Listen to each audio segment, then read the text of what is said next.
أعوذ بالله من الشيطان الرجيم بسم الله الرحمن الرحيم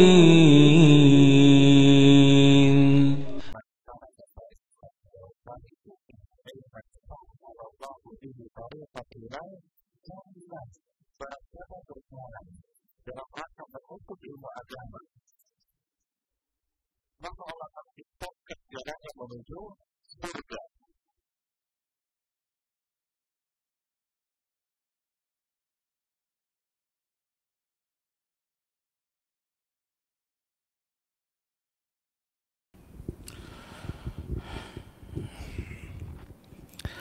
Assalamualaikum warahmatullahi wabarakatuh. Alhamdulillah hamdan katsiran thayyiban mubarakan fihi kama yuhibbu rabbuna wardah. Wassalatu wassalamu ala nabiyyina Muhammadin wa ala alihi wa sahbihi wa man sara ala nahjihi bi ihsanin ila yaumil wa ba'd. Hadirin Allah muliakan, tidak ada kata yang pantas untuk kita ucapkan pada kesempatan kali ini kecuali bersyukur kepada Allah atas segala nikmat dan karunia Allah berikan kepada kita, sebagaimana salawat dan salam semoga senantiasa tercurahkan kepada junjungan kita Nabi kita Muhammadin sallallahu alaihi wasallam beserta para keluarga beliau, para sahabat-sahabat beliau, dan orang-orang yang istiqomah berjalan di bawah naungan sunnah beliau sampai hari kiamat kelak. Hadirin yang Allah semoga muliakan, pada kesempatan kali ini kita bersyukur dan memuji Allah Subhanahu wa Ta'ala atas segala karunia dan nikmat yang Allah limpahkan kepada kita.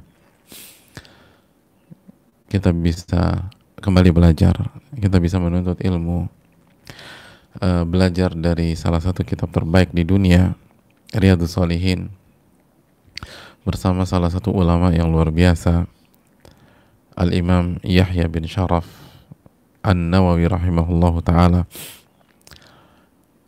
Dan kita bisa lakukan itu di salah satu hari-hari terbaik, di 10 hari pertama di bulan Dzulhijjah, dan tepatnya tanggal 9 Dzulhijjah.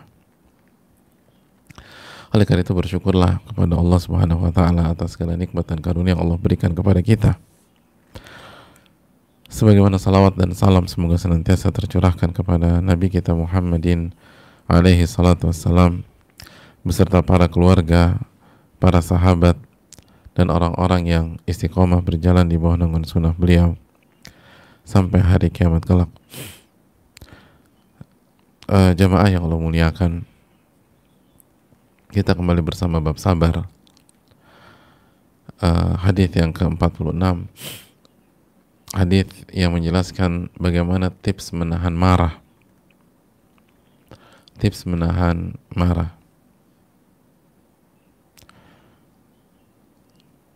Ini hal yang penting karena kita tahu marah itu menjadi penyebab berbagai macam kemungkaran, berbagai macam kezaliman, kecelakaan, dan kehancuran. Maka upaya untuk menghilangkan akar masalah sangat diperlukan, dan akar masalahnya adalah marah. Akar masalahnya adalah marah. Dan di hadis inilah kita mendapatkan tips langsung dari Rasul Sallallahu Alaihi Wasallam. Ini tips bukan dari seorang ulama lagi, bukan dari seorang expert lagi, tapi langsung dari Nabi Sallallahu Alaihi Wasallam. Kita bersama hadis Sulaiman bin Surad. Mari kita sama-sama menikmati hadis ini. Berkata Al-Imam An-Nawawi rahimahullahu ta'ala, semoga Allah merahmati beliau, keluarga beliau, orang tua beliau, orang-orang yang beliau cintai, dan seluruh umat Islam. Wa'an Sulaiman bin Surad, beliau mengatakan, dan dari Sulaiman bin Surad radhiyallahu ta'ala anhu, qala kuntu jalisan ma'an Nabi sallallahu alaihi wasallam, aku duduk bermajelis dengan Nabi Shallallahu Alaihi Wasallam. Warujulani yastabbani, dan ada dua orang yang saling mencela. Ada dua orang yang saling mencela. Si A mencela si B, B mencela si A, saling mencela. Wa ahaduhuma qad ihmarra wajhuhu wa intafaqat awdajuhu. Dan salah satu di antara dua orang ini wajahnya udah memerah dan urat lehernya sudah menegang. Faqala Rasulullah sallallahu alaihi wasallam, maka Rasulullah sallallahu alaihi wasallam menyampaikan, inni la'a'lamu kalimatan law qalaha la dhahaba anhu ma yajid. Sesungguhnya aku mengetahui sebuah kalimat yang apabila dibaca oleh orang tersebut, maka ia atau apa yang dia rasakan akan hilang. Apa yang dia alami akan hilang. Marahnya akan hilang. Marahnya akan reda. Marahnya akan teredam. Saya tahu sebuah kalimat yang apabila dibaca oleh orang yang lagi marah tersebut, yang wajahnya memerah dan urat lehernya menegang, itu bisa menghilangkan emosi tersebut. Itu bisa menghilangkan emosi tersebut, menghilangkan amarah itu. Satu kalimat, jemaah. Satu kalimat. Apa kalimat tersebut? Mari kita simak. Nabi SAW mengatakan, "Lau qala a'udzu billahi minasyaitonir rajim, dhahaba anhu ma yajid." Kalau dia membaca a'udzu billahi minasyaitonir rajim. Sekali lagi, kalau dia membaca a'udzu billahi minasyaitonir rajim, dhahaba anhu ma yajid, maka marahnya akan hilang. Apa yang dia rasa itu akan hilang dari dirinya.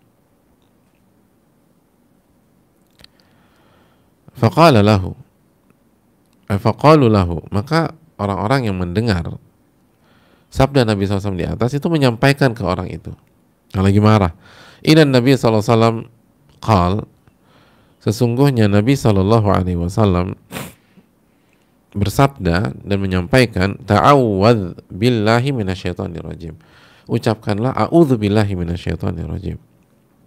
Muttafaqun alaih. Hadis diriwayatkan Imam Bukhari dan Muslim. Hadirin Allah muliakan, itulah tips dari Nabi SAW. A'udzu billahi minasyaitonir rajim.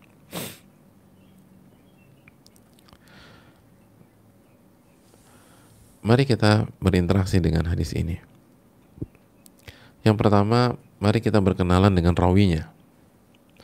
Rawi bernama, rawi dari sahabat ya, Sulaiman bin Surat bin Al-Jaun bin Abil Jaun Al-Azdi, salah satu sahabat yang merupakan tokoh dan pembesar di kaumnya.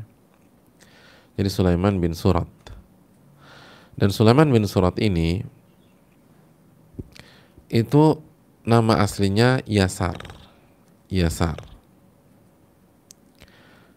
kiri gitu ya.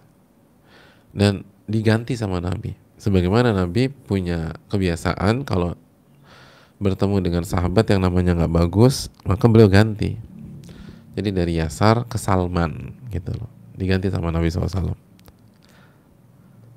Jadi sekali lagi, dari Yasar ke Sulaiman, mohon maaf, bukan ke Salman ya, Sulaiman bin Surat.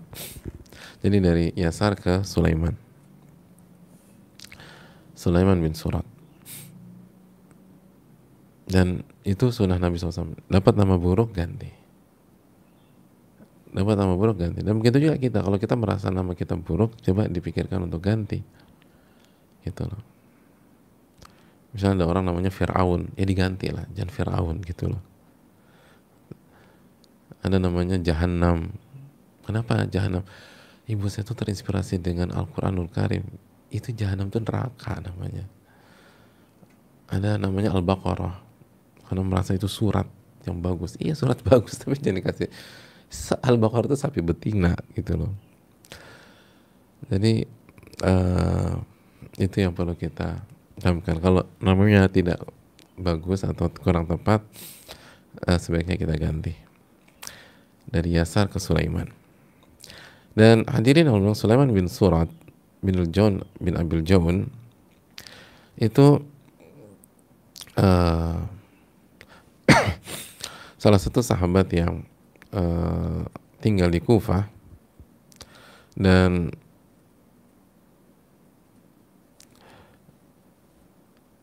orang yang punya agama yang bagus dan ibadah yang kuat dan kedudukan yang tinggi, dan punya suara di kaumnya. Jadi Sulaiman bin Surat ini itu punya suara di kaumnya, punya kedudukan yang tinggi, dan ibadahnya kuat. Dan itu benar sekali, kalau kita ingin punya kedudukan yang tinggi di tengah-tengah masyarakat dan suara yang didengar yang berpengaruh, maka tipsnya adalah perkuat iman dan ilmu kita. Yarfa'illahu alladhina amanu minkum walladhina utul ilma darajat. Allah akan mengangkat derajat orang-orang yang beriman dan berilmu. Allah akan mengangkat derajat orang-orang beriman dan berilmu. Ditinggikan derajat itu dengan iman dan dengan ilmu, bukan dengan harta, jemaah. Bukan sebatas dengan popularitas. Dan Allah menghibur orang-orang beriman dengan firman-Nya dalam surat Ali Imran ayat 139, wala tahinu wala tahzanu wa antumul a'launa in kuntum mu'minin. Anda jangan merasa rendah.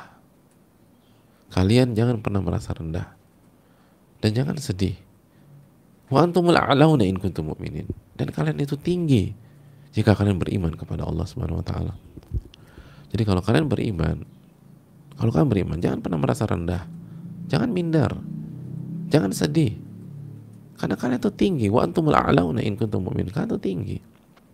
Dan bukan juga menyombongkan diri, tidak. Tapi kita bermain sesuai dengan level yang Allah berikan kepada kita. Jangan minder. Walaupun kita nggak punya uang, kita di PHK, status sosial kita buruk, atau status ekonomi kita buruk di tengah-tengah keluarga besar kita, salary yang paling kecil ya kita. Tapi selama kita beriman, bertakwa pada Allah, jangan merasa rendah. Jangan pernah merasa rendah. Wala tahzanu, dan jangan sedih. Wa antumul a'launa in kuntum mu'minin. Kalian itu tinggi jika kalian beriman. Oleh karena itu hadirin yang Allah muliakan, contohnya adalah Sulaiman bin Surat, dan beliau salah satu pendukung Ali bin Abi Thalib dalam perang Jamal dan Siffin.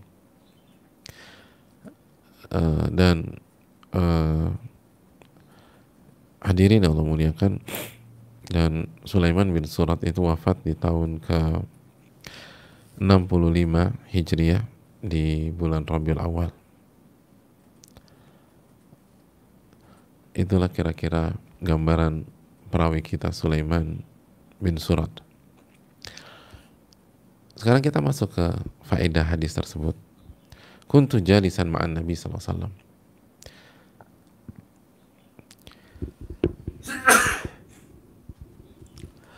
Ya.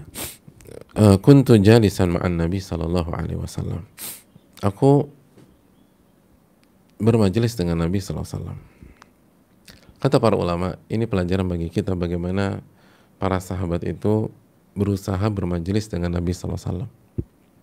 Berusaha mendekat, berusaha duduk bareng. Karena duduk dengan Nabi SAW artinya ilmu,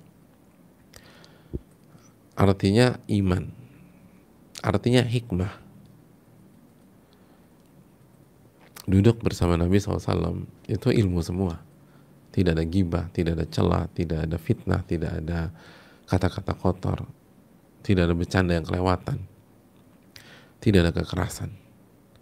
Yang ada kelembutan, kesantunan, adab, ilmu, hikmah, iman. Nah, begitu juga dengan kita. Hendaknya kita bermajelis atau duduk dengan orang-orang yang berusaha mengamalkan sunnah Nabi SAW. Betul, bermajelis dengan Nabi udah gak mungkin. Tapi bersama dan duduk dengan orang-orang yang berusaha mengikuti sunnah Nabi, itu masih mungkin. Duduklah dengan mereka. Asal benar-benar mengamalkan, bukan hanya casing, bukan hanya klaim, bukan hanya slogan, kita ngikutin sunnah. Tapi apakah orangnya itu sesuai dengan klaimnya apa tidak? Dan tidak ada yang maksum, tidak ada yang sempurna. Pasti setiap kita terjatuh dalam kesalahan. Tapi poinnya adalah dia berusaha nggak ngikutin sunnah Nabi SAW, berusaha ngamalin apa enggak. Kalau iya, duduk sama dia, banyak mendekat kepada dia, tanya, bicara. Itu ilmu dan hikmah insyaallah ta'ala. Itu pelajaran yang pertama. Pelajaran yang kedua, jamaah yang Allah muliakan, para ulama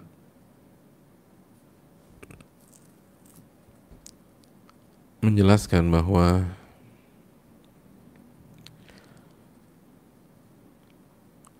Nabi kita SAW itu senantiasa berusaha memberikan resep yang cocok di setiap masalah.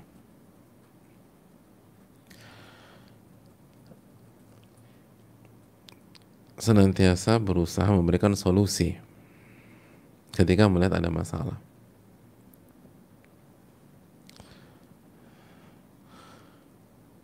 Dan resep beliau sangat jitu. Beliau masuk ke akar masalahnya. Bukan hanya sekedar kulitnya, casingnya, permukaannya, tapi akar masalah.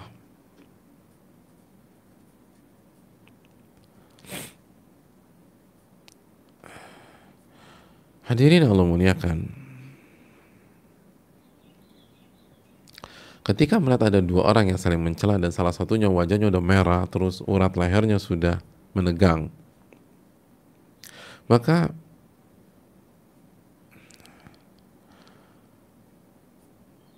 tipsnya adalah hilangkan amarah tersebut. Sebelum kita bicara, duduk masalahnya, duduk yang dipeributkan tuh apa? Karena sepelik apapun kasus dan konten, kalau dua-duanya hatinya tenang, nggak pakai marah, itu enak, itu nyaman.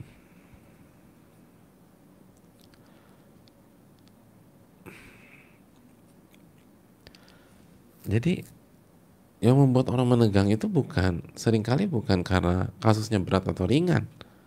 Kita tahu di banyak daerah cuman gara-gara uang 5.000, 10.000 itu bisa tusuk-tusukan.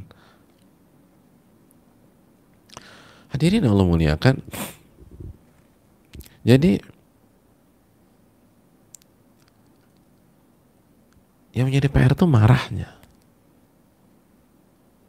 Yang menjadi PR itu marah. Kalau marah, masalah kecil aja bisa rame. Dan masalah besar tanpa marah itu bisa kecil.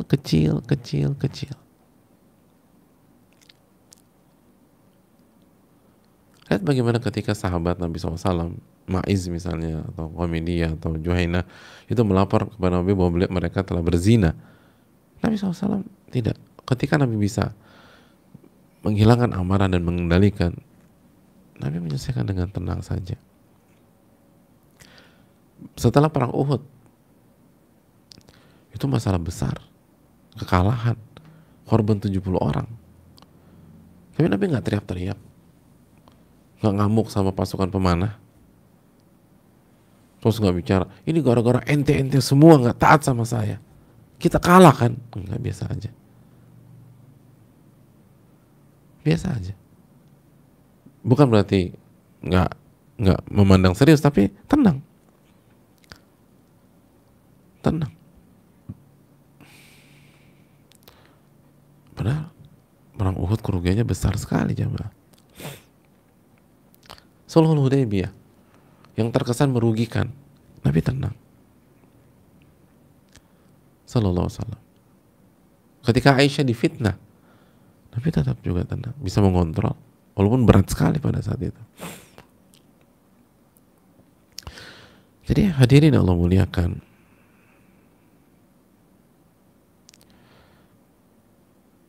ini hal yang perlu kita camkan. Jadi bukan ketika lihat ada orang marah segala macam, jangan fokus ke masalahnya apa, tapi hilangkan amarah dulu. Itu Nabi SAW. Hilangkan amarah dulu, baru kita bahas masalahnya apa. Hilangkan amarahnya dulu. Oke, jangan ada marah. Siap, setuju? Ya, alhamdulillah, tenang. Oke, ini masalahnya apa? Ya, kita dalam kehidupan rumah tangga banyak kita berantem ribet tuh, jelimet. Itu gara-gara masalah-masalah kecil. Karena masalah-masalah kecil, bukan masalah besar yang pelik, masalah kecil. Masalah taruh handuk di mana lah, kadang-kadang sepatu hilang. Maksudnya bukan hilang, salah naruh gitu. Kunci mobil nggak ketemu-ketemu. Gitu. Istri pulang lupa isi bensin, suami begitu empty tank marah.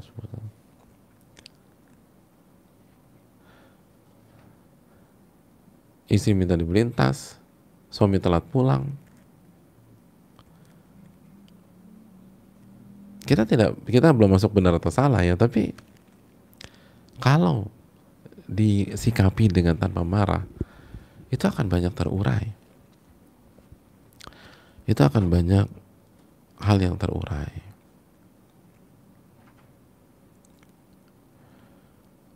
Oleh karena itu hadirin Allah muliakan, lihat bagaimana Nabi SAW, kemampuan beliau melihat solusi dalam sebuah masalah dan bicara akar penyakitnya, bukan simptomnya. Sama ketika orang terdekat kita panas, itu tenang dulu, itu simptom. Ini kenapa nih panasnya? Jangan langsung dikasih obat penenang atau penurun rendah panas terus gitu selama seminggu. Lihat, oh ternyata ada infeksi di kakinya, luka. Ya udah, keringkan aja itu, insya Allah panasnya akan hilang. Bismillah. Jadi akarnya itu apa? Akar rame, ngotot, wajah merah segala macam, itu bukan masalahnya. Itu amarahnya. Itu amarahnya. Kalau kita bisa mengontrol amarah, maka masalah sepelik apapun itu akan tenang, akan nyaman.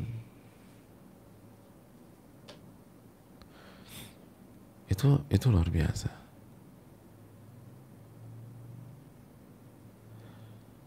Dan banyak kasus demikian. Ada kasus-kasus yang besar, yang sensitif segala macam. Itu bisa diselesaikan dalam hitungan menit yang singkat karena dua-duanya tidak marah. Dan ada banyak kasus yang sederhana itu bisa sampai bukan 1-2 jam, berpekan-pekan gara-gara emosi dan marah.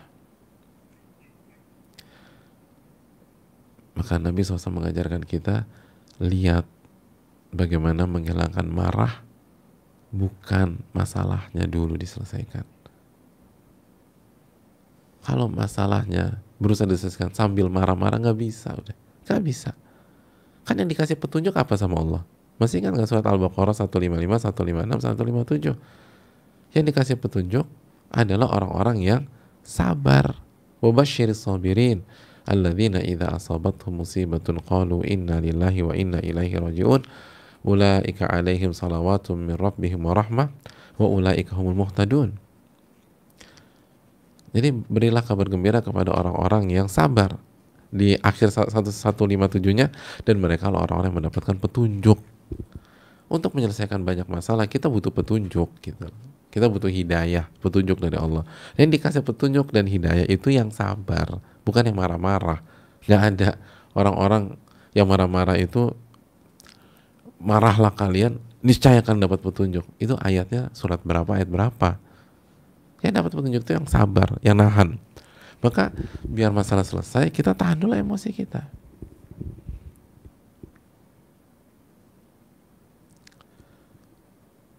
Jadi jangan, misalnya suami istri, kamu maunya apa sih? Jangan nanya maunya apa dulu. Coba kita tenang, kita hilangkan amarah kita dulu. Ya. Amarah harus diselesaikan dulu. Baru mari kita bicara. Jadi amarah selesaikan dulu, udah semua selesai. Oke, kita bicara. Apa masalahnya? Itu hadirin. Itu konsep yang diajarkan Nabi SAW kepada kita. Ini luar biasa. Ini luar biasa.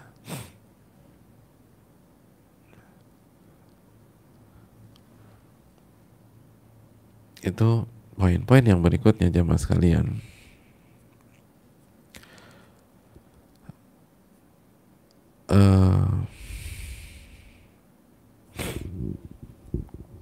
Pelajaran yang berikutnya, bahwa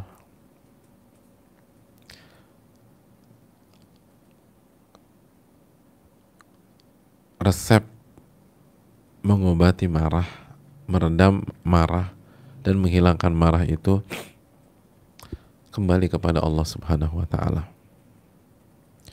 Mengucapkan a'udzubillahi minasyaitonirrajim.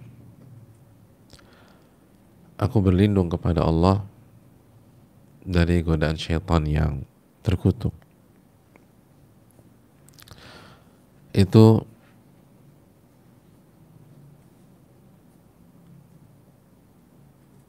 resep terampuh. Resep terampuh. Makanya Imam Nawawi rahimahullah ta'ala menyatakan innal ghadaba min naza'ati syaitan. Marah itu bagian dari godaan-godaan syaitan, serangan-serangan syaitan. Jadi cara menghilangkannya ta'awudz, minta perlindungan kepada Allah dari godaan syaitan. Ta'awudz. A'udzu billahi minasyaitonir rajim. Begitu kita terpancing, kita marah sama anak kita, baca a'udzubillahi minasyaitonirrajim. Kita pengen marah sama supir kita karena dia salah jalan.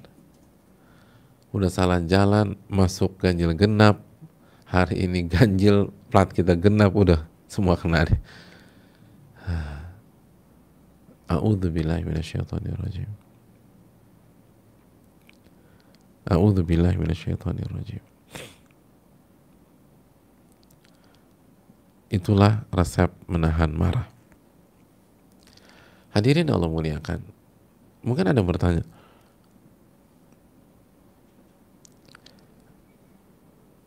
saya sudah coba praktekkan Ustaz, tapi nggak berhasil.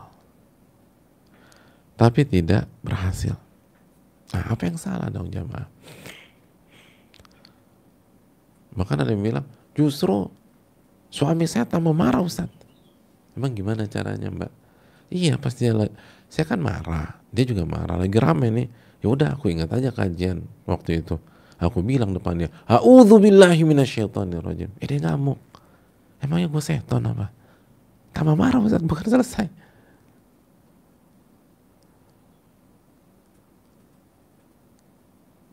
Jadi kok bisa? Apakah resepnya keliru? Resepnya nggak keliru. Resepnya keliru. Kita yang keliru. Kita yang salah racikan. Kita yang salah racikan. Hadirin yang Allah muliakan.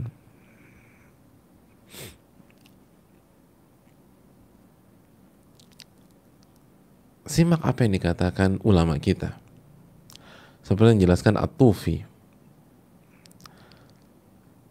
Beliau Al-Imam At-Tufi menyatakan, aqwal asya' fi daf'il ghadabi istihdharu tauhidil hakiki.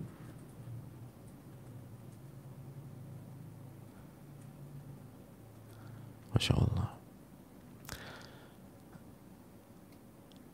Resep terbaik untuk menolak amarah dan menghilangkan amarah adalah menghadirkan tauhid yang hakiki, tauhid yang sejati.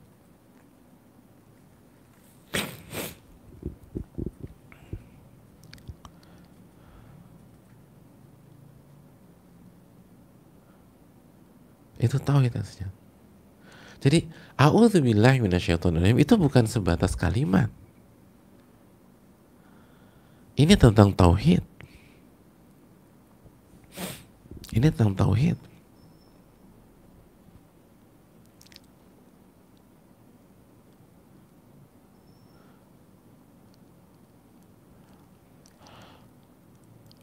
Maka kita harus hayati.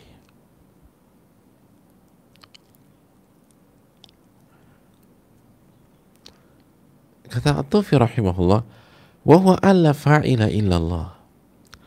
Semua yang terjadi ini adalah perbuatan Allah Subhanahu wa taala. Wa kullu fa'ilin ghairuhu fa huwa alatun lah. Dan setiap pihak yang terkesan pelaku itu hanya media atau alat saja, alat. Faman tawajja ilaihi bimakruhin min jihati ghairihi fastahdara anna Allah law syaa lam yumkin dzalikal ghair minhu indafa ghadabuh. Dan maka barang siapa yang kembali kepada Allah, yang menuju Allah Subhanahu wa taala dengan hal yang dia tidak sukai dari arah selain Allah, lalu dia tanamkan perasaan Allah ini, kalau Allah kehendaki nggak mungkin ini kejadian. Artinya dia bisa gituin saya, itu pasti karena kehendak Allah. Pasti karena kehendak Allah. Kalau Allah nggak kehendaki nggak mungkin terjadi. Masih ingat akhir surat At-Takwir, wa ma tasyauna illa ayyasha'allahu rabbul alamin. Dan apapun yang kalian inginkan tidak mungkin terwujud, tidak mungkin terjadi kecuali apa yang dikehendaki oleh Allah Subhanahu wa taala. Jadi ini udah Allah kehendaki. Wajal li'annahu law ghadiba wal halatu hadhi kana ghadabu ala rabbih azza wa jal. Jadi kalau dia tetap marah dalam kondisi bahwa apa yang terjadi itu kehendak Allah, maka tanpa sadar dia tuh marahnya sama Allah. Karena ini semua takdir Allah Subhanahu wa taala, Allah yang kehendaki. Ini ciptaan Allah Subhanahu wa taala. Masih ingat iman kepada takdir? Ini tentang ilmu Allah, ini Allah catat di Lauhil Mahfuz, lalu ini tentang kehendak Allah, lalu ini tentang ciptaan Allah Subhanahu wa taala. Jadi ketika kita marah karena apa sih? Karena sebuah kejadian kan. Kita marah kan karena sebuah kasus. Nah, kejadian kasus itu kan nggak mungkin terjadi kecuali Allah ketahui, telah dicatat di Lauhil Mahfuz, lalu dikehendaki oleh Allah dan diciptakan oleh Allah Subhanahu wa taala.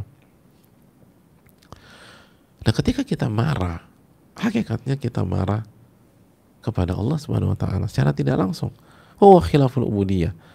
Dan itu bertentangan dengan proses penghambaan, bertentangan dengan konsep penghambaan, bertentangan dengan status kita sebagai seorang hamba. Kan kita hamba, masa kita marah? Hamba itu nerimo, hamba itu nurut. Ya, hamba ya udah.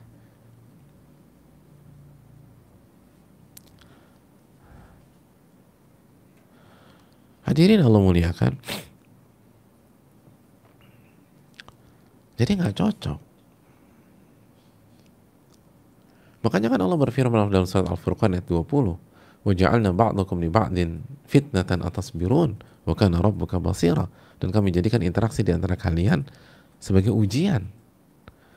Jadi pemicu amarah, pemicu kita marah, ya apa? Ya suamilah nyebelin gitu loh, suamilah telat pulang, atau istrilah yang nggak kurang berkhidmat, atau anak-anak lah nggak mau diatur, atau orang tua yang nggak bisa ngerti kita sebagai anak. Itu semua Allah ciptakan sebagai ujian buat kita. Ujian apa? Atas birun, ujian penghambaan, ujian ibadah. Dan ibadah yang dimaksud adalah kesabaran. Atas birun, sabar nggak? Dan sabar kan ibadah. Sabar itu ibadah. Atas birun, sabar nggak? Wa kana rabbuka basira. Dan Rabbmu itu maha melihat. Jadi ketika kita ribut sama tetangga, sebenarnya isunya bukan tetangganya. Kejadian itu ujian dari Allah Subhanahu wa taala untuk menguji kesabaran kita, untuk menguji ibadah kita. Ketika kita berantem sama istri atau berantem sama suami, itu jadi masalah bukan suami kita, yang jadi masalah bukan istri kita. Kejadian itu Allah takdirkan untuk menguji sabar nggak, menguji kesabaran kita dan ibadah kita. Maka orang yang marah, dia menabrak konsep penghambaan itu sendiri. Orang yang marah itu sama saja menentang peribadatan itu sendiri tanpa dia sadar. Ini yang perlu kita renungkan.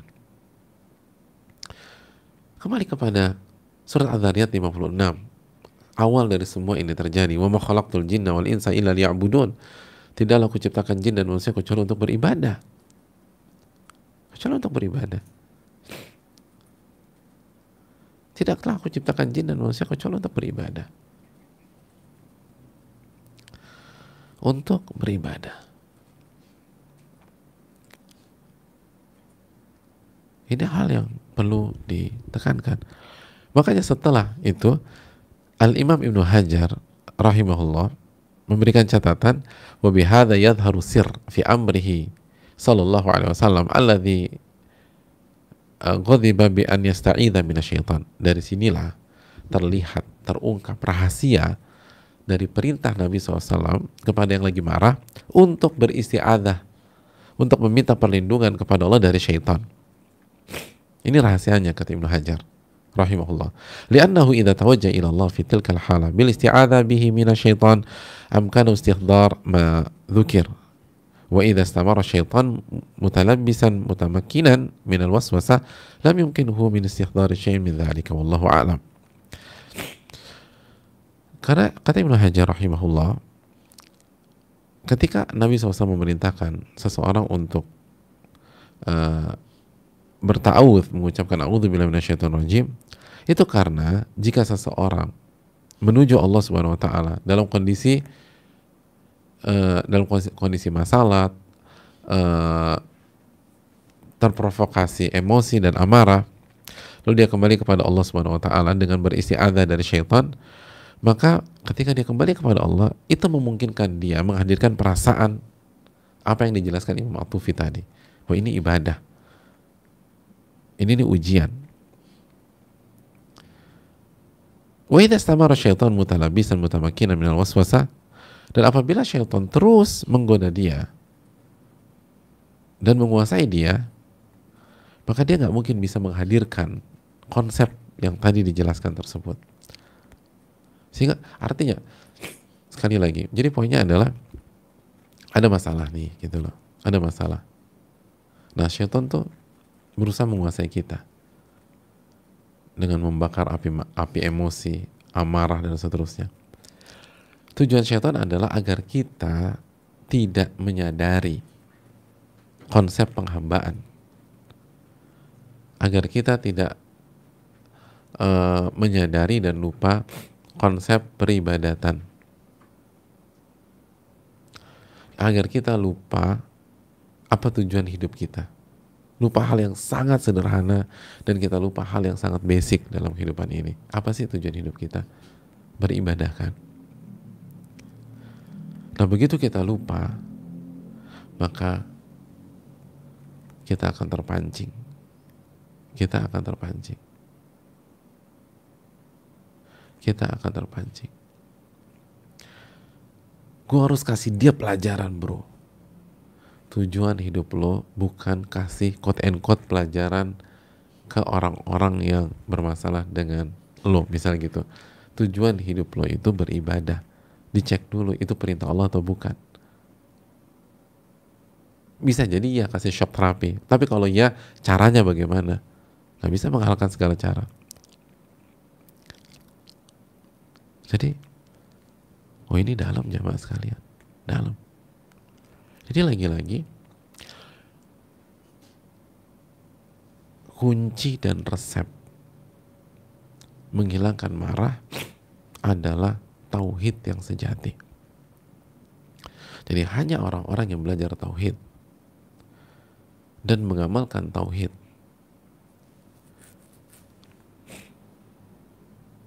orang-orang yang bisa menahan marah, yang tenang, yang sabar, yang tidak terprovokasi. Hanya mereka. Dan kalimat ini bukan sebatas ucapan a'udzubillahi minasyaitonirrajim tanpa makna. Ini maknanya jelas. Syaitan yang berusaha melupakan kita dari konsep ini. Syaitan yang berusaha menghilangkan fokus dan konsentrasi kita. Maka kita minta pertolongan kepada Allah untuk melindungi kita dari syaitan-syaitan tersebut. Maka jamaah sekalian yang Allah muliakan, agar ini berhasil, kita harus kembali meresapi apa makna dari a'udzubillahi minasyaitonirrajim tersebut.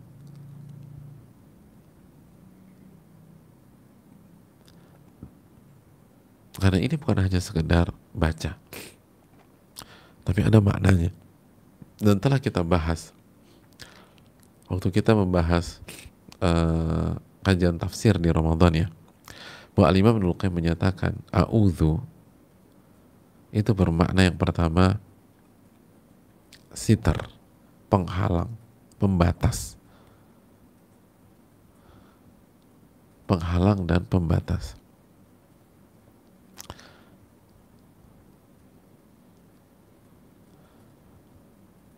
Orang yang meminta perlindungan berarti dia minta pihak tersebut menjadi penghalang dia dari yang dia takuti, dari musuhnya atau lawannya.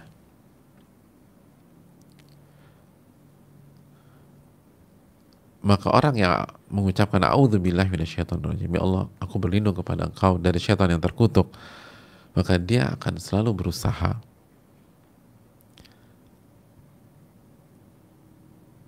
menjadikan batasan-batasan Allah sebagai jalan hidupnya.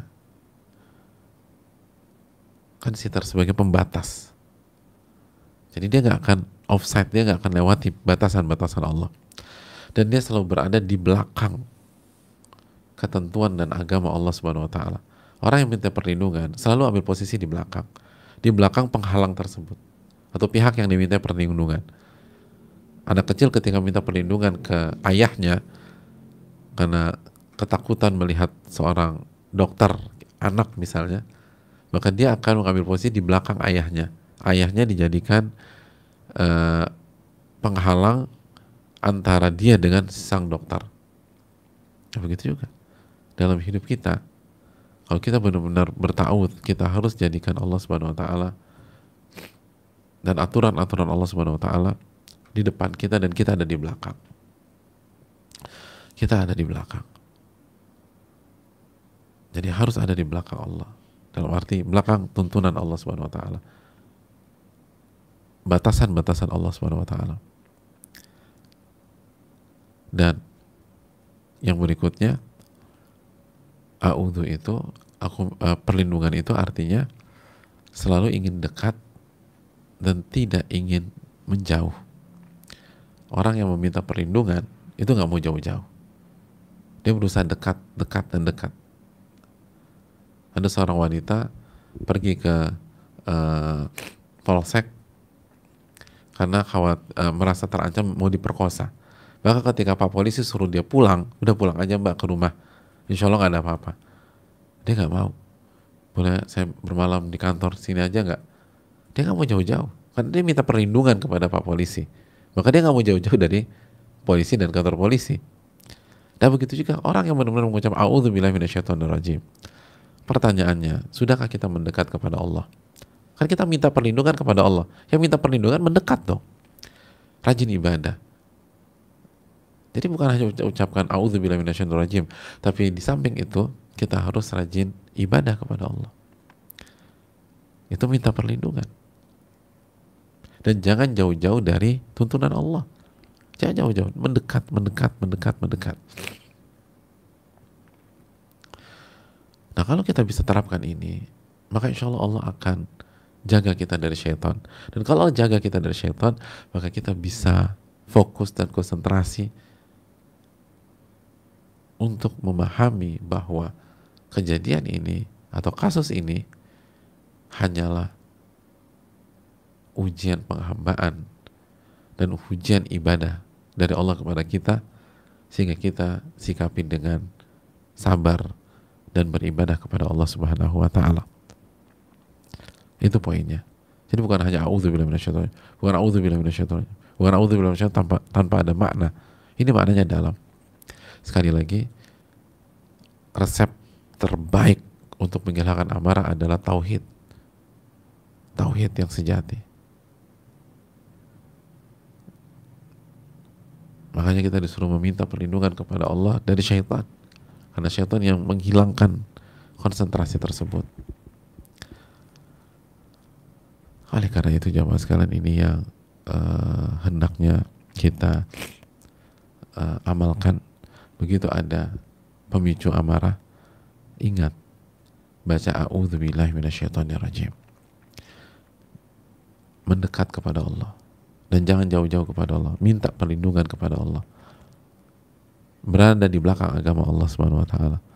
Nanti Allah akan urai dan kita bisa tujuan ini semuanya hanya ingin menguji ibadah kita dan kesabaran kita. Maka fokus sabar dan fokus sabar. Fokus sabar dan ibadah. Maka semua insya Allah akan terurai. Semua akan diberikan jalan keluar. Inna nasra ma'as sabar. Sesungguhnya kemenangan bersama kesabaran. Begitu kita digelapkan oleh syaitan, maka kita lupa konsep ini, dan begitu lupa konsep ini, kita akan salah melangkah, dan begitu salah melangkah, langkah yang mengedepankan ego, amarah, emosi, maka akhirnya menimbulkan masalah baru yang seringkali lebih parah daripada yang sebelumnya, dan sehingga menjadi benang kusut yang tidak bisa diurai. Itu yang perlu kita camkan jamaah sekalian. Semoga bermanfaat, dan ini luar biasa.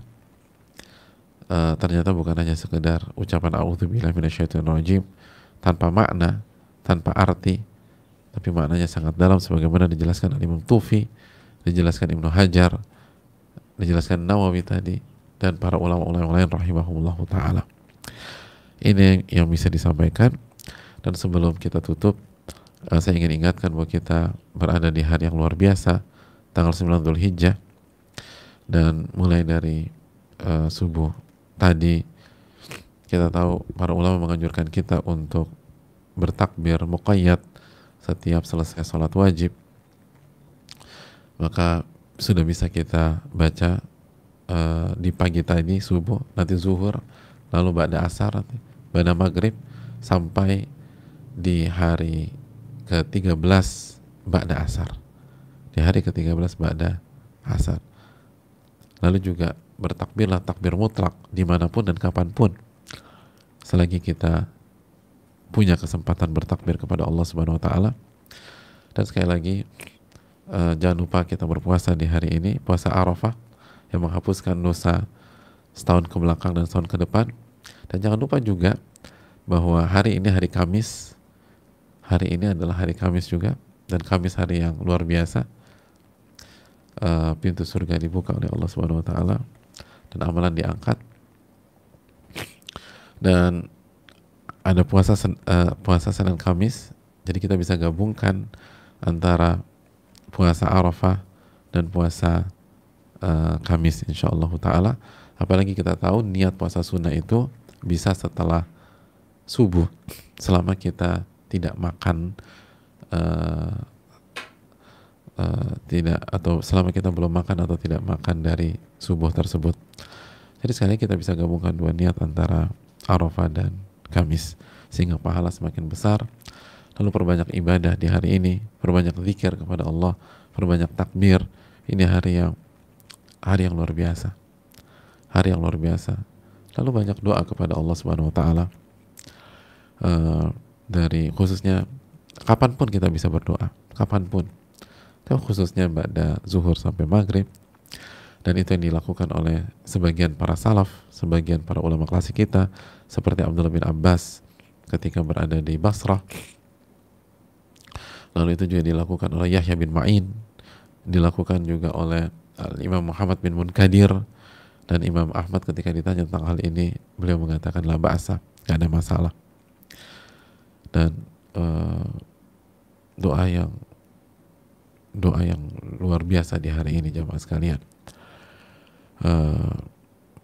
Maka mintalah kepada Allah, mulai dari hal-hal yang dianggap sepele maupun hal-hal besar. Dan banyak orang sudah membuktikan, banyak orang yang sudah membuktikan.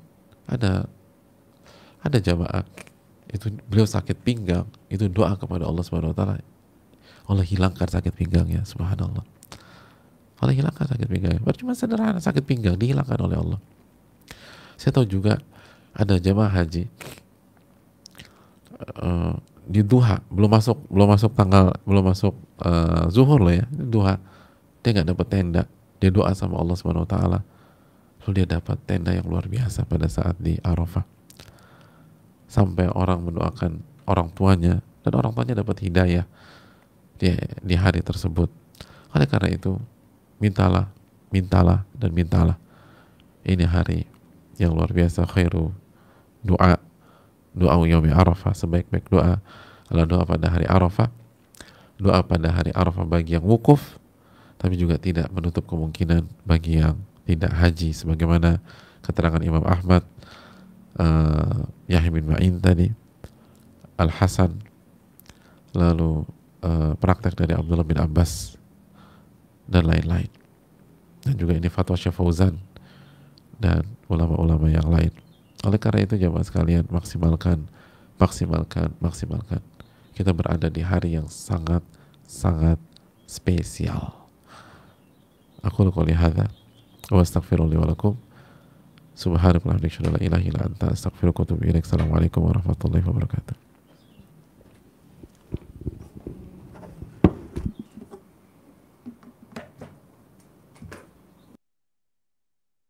Subhanakallahumma wa bihamdika asyhadu an la ilaha illa anta astaghfiruka wa atubu ilaik. Assalamualaikum warahmatullahi wabarakatuh.